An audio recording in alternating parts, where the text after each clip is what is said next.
जब हालात ने एक मासूम को अपराधी बना दिया, तब एक ईमानदार अफसर ने साबित किया कि न्याय केवल अमीरों का नहीं होता, गरीबों का भी होता है। इस वीडियो को लास्ट तक जरूर देखें, कहानी बहुत ही ज्यादा मजेदार है और इस वीडियो को लाइक करने के साथ साथ हाइप भी जरूर कर दें। सूरज की तेज धूप में आरव अपनी 10 महीने की छोटी बहन को गोद में लिए खड़ा था। शहर की भीड़ भाड़ वाली सड़क पर वह रोजाना की तरह भीख मांग रहा था। उसकी आंखों में वह चमक थी जो सिर्फ उन बच्चों में दिखती है जिन्होंने जिंदगी की कड़वाहट को बहुत जल्दी छक लिया हो। केवल 12 साल का आरव अपनी छोटी बहन का एकमात्र सहारा था। माता पिता की मृत्यु के बाद से वह अकेले इस दुनिया से लड़ रहा था। हर रोज सुबह से शाम तक वह इसी तरह खड़ा रहता, लोगों के आगे हाथ फैलाता और जो भी मिल जाता उससे दोनों भाई बहन का पेट भरने की कोशिश करता। गर्मी की वजह से उसका गला सूखा हुआ था, लेकिन पानी खरीदने के पैसे नहीं थे। फटी हुई कमीज और गंदी चप्पल पहने हुए वह हर आने जाने वाले से गुहार लगाता रहता। कभी कोई 2 रुपये दे देता, कभी कोई 5 रुपये और कभी कोई डांट कर भगा देता। आज भी वैसा ही दिन था, लेकिन दोपहर के वक्त अचानक उसकी छोटी बहन की सांस तेज हो गई। उसका छोटा सा चेहरा लाल हो गया था और वह बार बार खांस रही थी। आरव की घबराहट बढ़ने लगी जब उसने महसूस किया कि बच्ची का शरीर बुखार से तप रहा था। छोटी बच्ची की आंखें बंद हो रही थीं और वह बेहोशी की हालत में पहुंच रही थी। आरव को समझ आ गया कि अब देर करने का वक्त नहीं था। उसने आसपास नजर दौड़ाई और एक महंगी कार से उतरते हुए एक अच्छे कपड़े पहने आदमी को देखा। वह व्यापारी लग रहा था, महंगे कपड़े पहने हुए, हाथ में कीमती घड़ी और चेहरे पर वह आत्मविश्वास था जो सिर्फ अमीर लोगों में दिखता है। उसके साथ एक चमकदार ब्रीफकेस था और वह किसी जल्दी में लग रहा था। आरव ने तुरंत फैसला किया कि यही उसका आखिरी मौका है। वह दौड़कर उस आदमी के पास गया और बिना कुछ सोचे उसके पैर पकड़ लिए। रास्ते में चलने वाले लोग रुककर तमाशा देखने लगे। कुछ लोग आरव को भगाने की कोशिश कर रहे थे, लेकिन उसकी पकड़ मजबूत थी। साहब, प्लीज मेरी मदद कर दीजिए। आरव की आवाज में वह बेचैनी थी जो सिर्फ एक भाई के दिल में अपनी बहन के लिए हो सकती है। मेरी छोटी बहन बहुत बीमार है, इसे डॉक्टर के पास ले जाना है, प्लीज कुछ पैसे दे दीजिए। व्यापारी ने गुस्से से अपने पैर छुड़ाने की कोशिश की। उसकी नजर अपनी कीमती घड़ी पर थी। वह किसी महत्वपूर्ण बैठक के लिए देर हो रहा था। अरे हट जा यहाँ से, मुझे देर हो रही है, उसने कहा। लेकिन आरव का पकड़ मजबूत था और छोटी बच्ची की हालत देखकर उसके अंदर कहीं दया जाग उठी। आसपास के लोग भी देख रहे थे और कुछ लोग व्यापारी से मदद करने को कह रहे थे। अरे यार, मेरे पास अभी नकद पैसे नहीं हैं। उसने अपना बटुआ देखा। वहाँ केवल 1000 रुपए थे जो उसके लिए बहुत कम थे। लेकिन रुको, उसने अपनी चेक बुक निकाली और जल्दी जल्दी एक चेक लिखा। उसने सोचा कि यह बच्चा शायद चेक को भुनाने नहीं जा पाएगा, इसलिए उसने 50,000 रुपये का चेक लिख दिया। यह ले, इसमें 50,000 रुपये हैं। पास में ही राज्य बैंक है, वहाँ जाकर यह चेक भुनवा लेना और अपनी बहन का इलाज कराना। आरव ने वह चेक देखा जैसे कोई खजाना मिल गया हो। उसने कभी इतनी बड़ी रकम के बारे में सोचा भी नहीं था। उसकी आंखों में आंसू आ गए और उसने व्यापारी के पैर छूकर धन्यवाद दिया। व्यापारी जल्दी जल्दी अपनी कार में बैठकर निकल गया और आरव अपनी बहन को कसकर गोद में लिए बैंक की तरफ दौड़ा। रास्ते में उसके मन में हजारों सपने आने लगे। वह सोच रहा था कि अब उसकी बहन ठीक हो जाएगी, उसे अच्छा खाना मिलेगा और शायद कुछ पैसे बचाकर वे दोनों एक छोटी सी जगह किराए पर ले सकेंगे। लेकिन वह नहीं जानता था कि आने वाले कुछ घंटे उसकी जिंदगी को पूरी तरह बदल देने वाले हैं। राज्य बैंक की शानदार इमारत आरव के लिए किसी महल से कम नहीं लगी। संगमरमर के फर्श,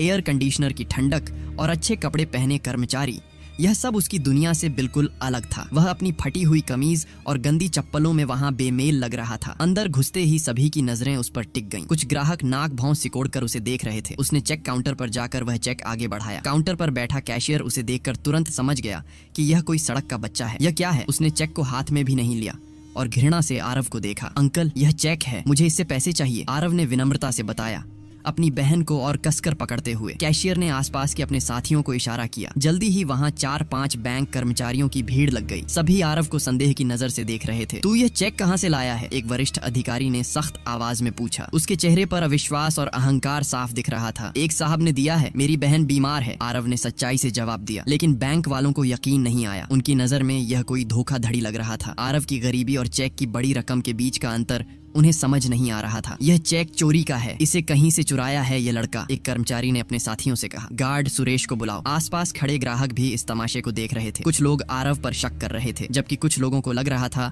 कि यहाँ कुछ गलत हो रहा है। गार्ड सुरेश एक मोटा ताजा आदमी था जो अपनी वर्दी में बड़ा शक्तिशाली लगता था। उसकी मूंछें तनी हुई थीं और चेहरे पर हमेशा गुस्सा रहता था। उसने आरव को देखते ही समझ लिया कि यहाँ कुछ गड़बड़ है। क्या मामला है? उसने अपनी डंडे वाली आवाज में पूछा। ये लड़का नकली चेक लेकर आया है, चोरी का माल है, कैशियर ने बताया। गार्ड सुरेश ने आरव का हाथ पकड़कर उसे खींचा। आरव की छोटी बहन डर से रोने लगी। चल बाहर, यहाँ चोरी चकारी नहीं चलेगी, उसने कहा और आरव को धक्का देकर बाहर निकालने की कोशिश की। अंकल, प्लीज मुझे सुन लीजिए, ये चेक सच में एक साहब ने दिया है, आरव ने गिड़गिड़ाते हुए कहा। उसकी आवाज में दर्द था, लेकिन किसी ने उसकी बात नहीं सुनी। बैंक के अंदर का दृश्य देखकर बाहर खड़े लोग भी उत्सुक हो गए। कुछ लोगों ने अपने मोबाइल फोन निकाले और रिकॉर्डिंग शुरू कर दी। ये घटना धीरे धीरे भीड़ का ध्यान आकर्षित कर रही थी। इस बीच बैंक मैनेजर भी वहां आ गया। वह एक मध्यम आयु का व्यक्ति था जिसके चेहरे पर अहंकार साफ दिख रहा था। क्या समस्या है? उसने पूछा। साहब, यह लड़का चोरी का चेक लेकर आया है, हमें पुलिस को सूचना देनी चाहिए, वरिष्ठ अधिकारी ने सुझाव दिया। मैनेजर ने चेक देखा। यह असली लग रहा था, लेकिन हस्ताक्षर और विवरण सही थे। लेकिन उसने भी आरव की हालत देखकर फैसला कर लिया था। उसके मन में यह बात बैठ गई थी कि एक गरीब बच्चा इतने बड़े चेक का मालिक नहीं हो सकता। पुलिस को फोन करो, उसने आदेश दिया। आरव की दुनिया उसके सामने बिखरती जा रही थी। उसकी छोटी बहन की तबीयत और भी खराब हो रही थी, लेकिन कोई उसकी बात सुनने को तैयार नहीं था। 10 मिनट बाद पुलिस स्टेशन से 3 सिपाही आए। राजीव,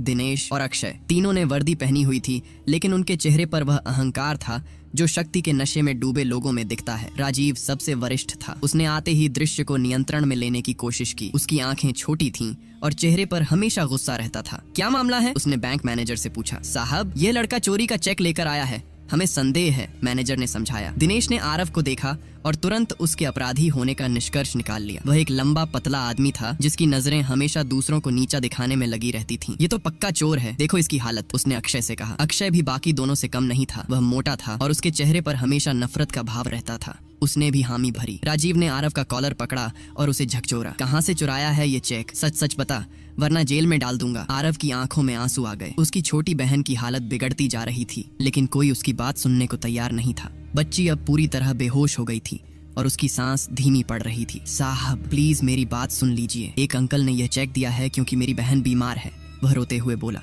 झूठ बोल रहा है, दिनेश ने कहा। इन सड़क के बच्चों पर भरोसा नहीं करना चाहिए, ये पक्का किसी का चेक चुरा कर लाया है। इस बीच बैंक के बाहर भीड़ बढ़ती जा रही थी। कुछ लोग सहानुभूति में आरव के पक्ष में बात कर रहे थे, लेकिन ज्यादातर लोग सिर्फ तमाशा देख रहे थे। सोशल मीडिया का जमाना था, कई लोग लाइव वीडियो बना रहे थे। अक्षय ने आरव के हाथों पर हथकड़ी लगाने की तैयारी की। इसे थाने ले चलते हैं, वहाँ ठीक से पूछताछ करेंगे, उसने कहा। आरव घबरा गया। अगर वह जेल चला गया तो उसकी बहन का क्या होगा? प्लीज साहब, मेरी छोटी बहन को अस्पताल ले जाना है, वह बहुत बीमार है, वह हताशा से चिल्लाया। लेकिन तीनों पुलिस वाले उसकी बात को नजरअंदाज कर रहे थे। बैंक के कर्मचारी भी संतुष्ट लग रहे थे कि उन्होंने एक अपराधी को पकड़वा दिया। गार्ड सुरेश गर्व से सीना फुलाकर खड़ा था, जैसे उसने कोई बड़ा काम किया हो। लेकिन इसी भीड़ में एक महिला खड़ी थी जो इस पूरे दृश्य को बहुत ध्यान से देख रही थी। उसकी तेज नजरों से कुछ भी छुप नहीं रहा था। वह समझ रही थी कि यहाँ कुछ गलत हो रहा है। डीएम राधिका शर्मा उस दिन अपने नियमित निरीक्षण के लिए उस क्षेत्र में आई थी। वह एक अनुभवी प्रशासनिक अधिकारी थी जिसने अपने करियर में तमाम तरह के मामले संभाले थे। उसकी पैनी नजर से यह दृश्य देखकर तुरंत समझ गई कि यहाँ कुछ गड़बड़ है। उसने देखा कि एक 12 साल का बच्चा एक छोटी बच्ची को गोद में लिए बेहद परेशान है और उसके साथ बहुत अन्यायपूर्ण व्यवहार हो रहा है। राधिका शर्मा की शख्सियत ऐसी थी कि लोग अपने आप उसके लिए रास्ता बनाने लगे। उसके चेहरे पर गंभीरता थी और आंखों में एक तेजी थी जो गलत काम करने वालों को डरा देती थी। वह धीरे धीरे भीड़ के बीच से आगे बढ़ी। उसने देखा कि पुलिस वाले बिना कोई उचित जांच के एक बच्चे को गिरफ्तार करने की तैयारी कर रहे हैं। क्या हो रहा है यहाँ? उसने अपनी आधिकारिक आवाज में पूछा। राजीव ने मुड़कर देखा और तुरंत समझ गया कि यह कोई उच्च पदस्थ अधिकारी है। राधिका शर्मा की वर्दी और बैज देखकर वह घबरा गया। मैडम, यह लड़का चोरी का चेक लेकर बैंक में आया था, हम इसे गिरफ्तार कर रहे हैं, उसने घबराहट से बताया। रुकिए, राधिका शर्मा ने खड़ी आवाज में कहा। पहले मुझे पूरी स्थिति समझाइए। उसने बैंक मैनेजर को बुलाया। आप बताइए क्या हुआ? मैनेजर ने पूरी कहानी सुनाई, लेकिन राधिका शर्मा की अनुभवी आंखों ने तुरंत पकड़ लिया कि यहाँ कुछ अनुमानों के आधार पर फैसले लिए जा रहे हैं। क्या आपने चेक की जाँच की है? उसने पूछा। मैडम, चेक तो असली लगता है, लेकिन यह लड़का, मैनेजर ने कहना चाहा। कोई लेकिन वेकिन नहीं, राधिका शर्मा ने बात काटी। अगर चेक असली है तो समस्या क्या है? उसने आरव की तरफ देखा। बच्चे की आंखों में वह सच्चाई थी जो झूठ नहीं बोल सकती। उसकी गोद में बेहोश पड़ी छोटी बच्ची को देखकर उसका दिल पिघल गया। बेटा, तुम सच सच बताओ, ये चेक तुम्हें कैसे मिला? राधिका शर्मा ने प्यार से पूछा। आरव को लगा जैसे आखिरकार कोई उसकी बात सुनने को तैयार है। उसने पूरी कहानी बताई, कैसे उसकी बहन अचानक बीमार हुई, कैसे उसने एक व्यापारी के पैर पकड़े और कैसे उस आदमी ने यह चेक दिया। राधिका शर्मा ने चेक को ध्यान से देखा। हस्ताक्षर ताजा था, तारीख आज की थी और रकम भी साफ लिखी हुई थी। उसने अपने फोन से चेक के खाता विवरण की जांच करने को कहा। 2 मिनट बाद पुष्टि आई। चेक बिल्कुल असली था और उस व्यापारी के खाते में पर्याप्त रकम भी थी। राधिका शर्मा का चेहरा गुस्से से लाल हो गया। उसने बैंक मैनेजर, पुलिस अधिकारियों और गार्ड सुरेश को देखा। तो यह है आप लोगों की न्याय व्यवस्था? उसकी आवाज में वह गुस्सा था जो सिर्फ एक सच्चे नेता में होता है। एक असली चेक धारक को अपराधी बनाने में आप सभी लगे हुए थे। बैंक मैनेजर का मुंह सूख गया। वह समझ गया कि बहुत बड़ी गलती हुई है। मैडम, हमें लगा कि, उसने कहने की कोशिश की। आपको लगा? राधिका शर्मा ने उस पर गरज कर कहा। आपको लगा कि एक गरीब बच्चा अपराधी है सिर्फ उसकी हालत के आधार पर? यह है आपका व्यावसायिक रवैया? उसने राजीव की तरफ देखा। और आप पुलिस अधिकारी बिना उचित जांच के गिरफ्तारी करने चले थे? राजीव, दिनेश और अक्षय तीनों का आत्मविश्वास हवा हो गया। वे समझ गए कि अब उनकी खैर नहीं। मैडम, हमें बैंक वालों ने सूचना दी थी। राजीव ने बचाव करने की कोशिश की। बैंक वालों ने सूचना दी तो आंख कान बंद करके गिरफ्तार कर देते। जांच का क्या मतलब है? राधिका शर्मा ने तीखे स्वर में कहा। उसने अपने सहायक को फोन किया। तुरंत पुलिस अधीक्षक के कार्यालय को जोड़ो, मुझे इन तीनों अधिकारियों के विरुद्ध शिकायत दर्ज करनी है। तीनों पुलिसकर्मी के होश उड़ गए। गार्ड सुरेश भी घबरा गया क्योंकि वह भी इस पूरे प्रकरण में शामिल था। राधिका शर्मा ने बैंक मैनेजर को बुलाया। आप इस चेक को तुरंत भुनाइए और इस बच्चे को पूरा पैसा दीजिए। और हाँ, आपके बैंक के इस भेदभावपूर्ण व्यवहार की विस्तृत रिपोर्ट मैं बैंकिंग लोकपाल को भेजूंगी। मैनेजर के पास कोई विकल्प नहीं था। उसने कैशियर को आदेश दिया कि तुरंत चेक क्लियर करके पैसे दे दिए जाएं। अगले ही दिन राधिका शर्मा के आदेश के बाद कार्रवाई शुरू हुई। बैंक मैनेजर को तत्काल निलंबित कर दिया गया। कैशियर और शामिल बैंक कर्मचारियों को कारण बताओ नोटिस दिया गया। गार्ड सुरेश को तुरंत नौकरी से निकाल दिया गया। पुलिस अधिकारी राजीव, दिनेश और अक्षय के विरुद्ध विभागीय जांच शुरू की गई। उन्हें तुरंत निलंबित कर दिया गया और उनके विरुद्ध दुर्व्यवहार के आरोप लगाए गए। यह घटना पूरे शहर में फैल गई और लोगों ने समझा कि भेदभाव की कोई जगह नहीं है। राधिका शर्मा ने साफ संदेश दिया कि न्याय में देरी हो सकती है, लेकिन अन्याय बर्दाश्त नहीं किया जाएगा।